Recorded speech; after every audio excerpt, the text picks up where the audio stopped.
What's up guys, my name is Capono and this is my PC build.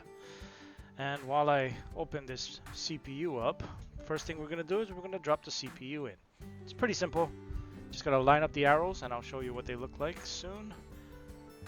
And line it up with the arrow on the CPU and arrow on the motherboard. The arrow on the CPU is usually in the bottom left corner, depending which CPU I have. I'm doing the AM4. And these are some different processors that the arrow looks like. And on the board it looks like this, some easy to see, and like my board it's hard to see, like this one right here. So you just line that up, drop it in, don't put any pressure, give it a little wiggle, and that little locking stem thing, put that down. Then we can move over to the RAM. RAM can be a little bit scary, but it's pretty simple. There's notches in there and it's not directly in the middle. It's on the one side, and so it can only go in one way. So these are what the notches looks like. And just line it up with the notches that's on the board and you're good to go. Now when you're putting it in, it may sound like it's scratching or there might be a little bit, you're breaking something, but you're not. Push it in, give it a little bit of pressure, and let it click.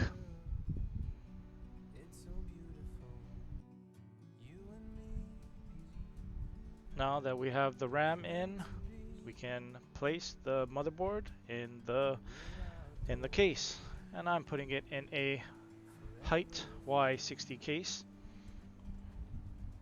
And there should have some standoffs in there that you're going to put it on, and that's so that you can fasten the screws. There should be 9 screws. Screw it all down. The middle screw sometimes is covered by a M.2 cover, so I took that off for now. That's the one that's covered. And then make sure everything is tight.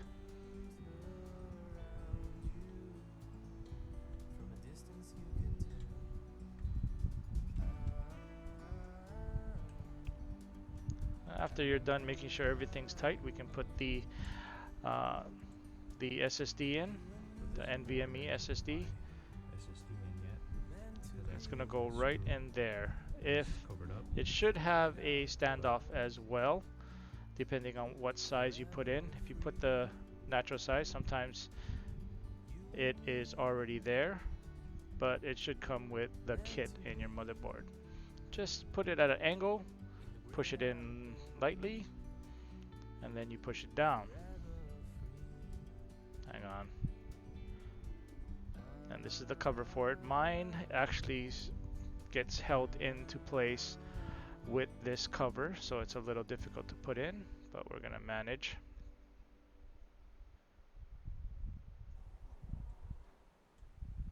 And then screw that down, and then you can put all the covers back on. Just remember which way it goes. I never do. And screw those down as well.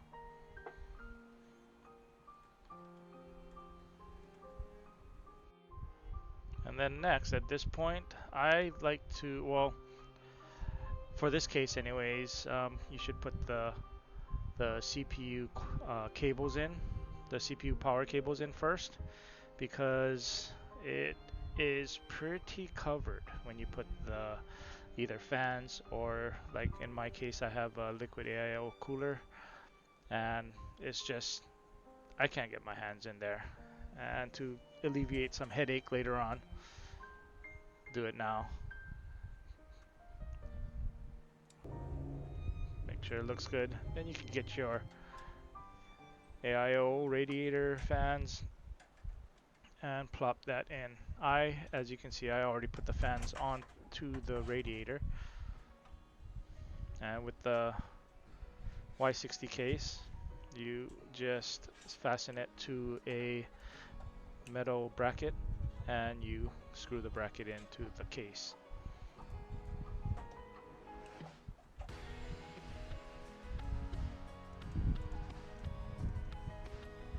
Make sure that's not touching the fan.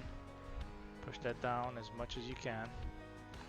and and keep on doing it until you get it just the way you want it.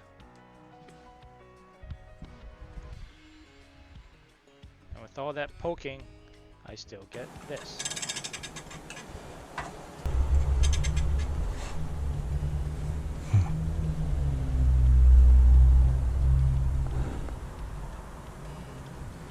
I'm gonna have to do something with that.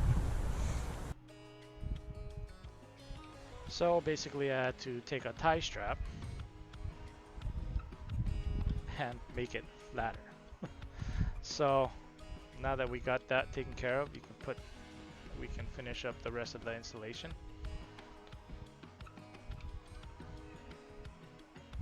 And now no sounds.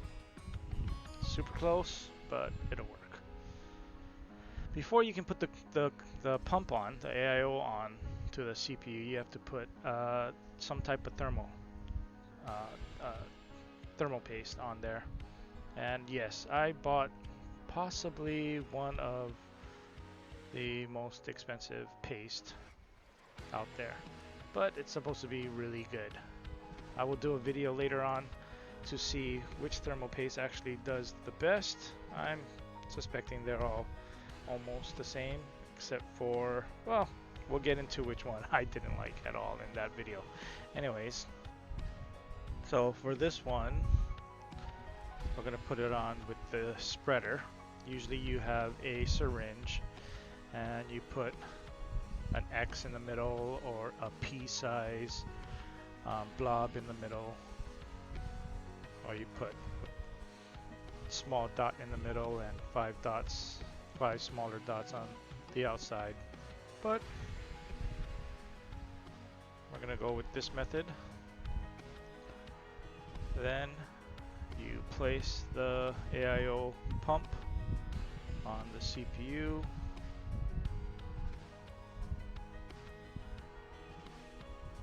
Tighten all the nuts.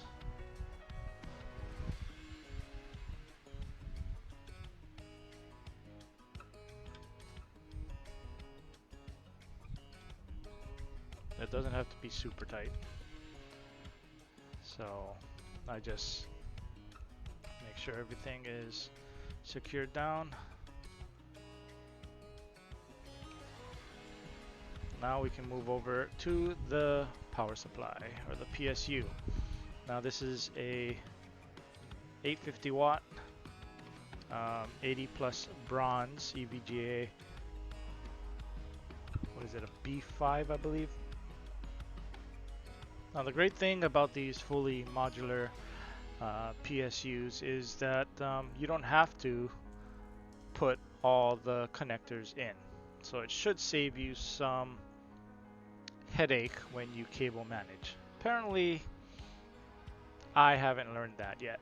So I still put in almost every cable, or every cable in there, just in case I need it.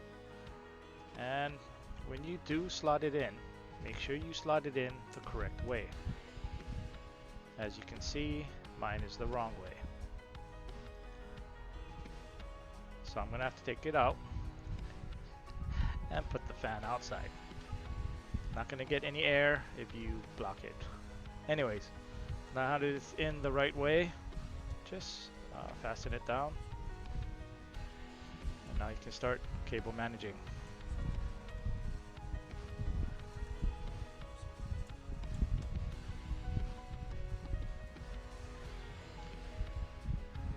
As you can see, I'm a pro at cable managing.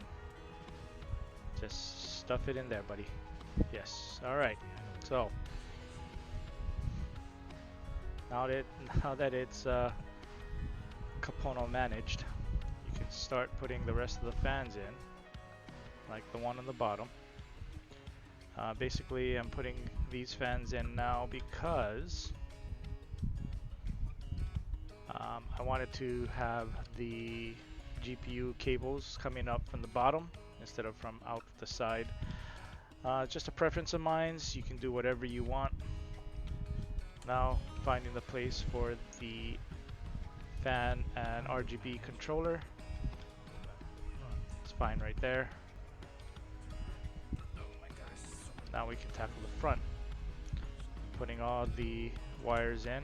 This is the HD cable, HD plug, audio plug, HD audio plug.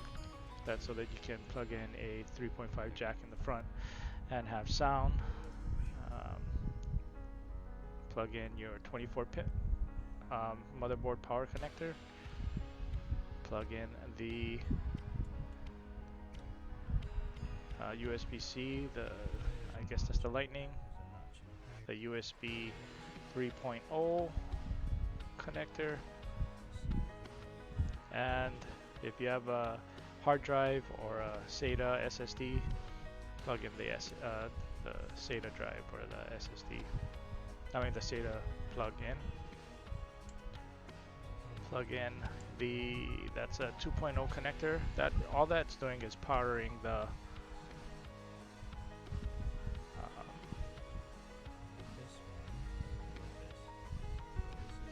fan controller. And I got lucky with this one. This has the front panel connector is all one. Sometimes you'll find a lot of little connectors and you have to look at your motherboard manual to see where to put that connector. And then we're moving on with the HYTE. You can move on to the riser. You can plug that in. But if you don't have a riser, you can actually just put the GPU right in if you're doing it horizontally. With the HYTE, there's no choice. You have to do it vertically. So you just screw those down. Like so.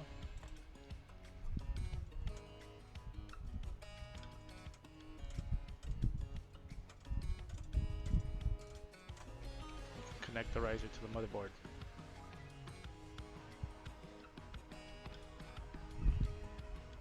Fasten that down.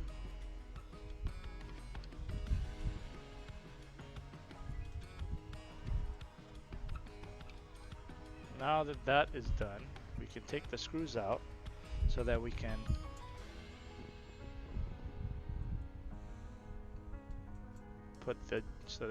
install the GPU. Some GPUs you have to take out 3 of those screws. Mine, you just got to take out 2. So I'm going to take 2 out and place the GPU right in. Now just when you're doing this, you got to line it up perfectly. There is a locking tab. Make sure that tab is open. Once you get it in, you can tighten it down. I don't know why I wiggled it. It was good. Then you can plug it in one at a time. As you can see right here, I have the 7900 XTX. I decided to get a different XTX, so I later on put back my 6900 XT in the system. Hopefully later on I'll show you how to upgrade your GPU. Now that that's all nice and tidy, go back to the back, put some things up, and we'll see the report. we can go back to the back and start making sure everything is plugged in and a lot nicer than what you have here.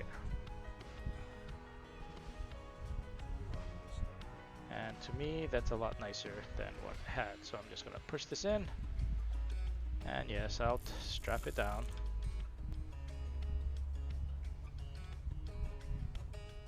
And as long as you can get that back on, I call it good. I will have to work on cable managing better, but for now, we'll screw that in and we will test it out. Now, if you don't have your monitor plugged in, it will not post. There will not be a picture on the screen. Right now, my monitor is not plugged in, so I'm not getting anything. So let's turn this off and try this again. Here we go.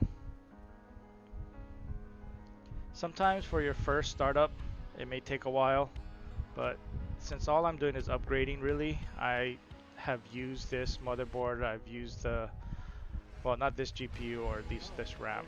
And here we go, it's a post. Anyways, sometimes it'll take longer than that.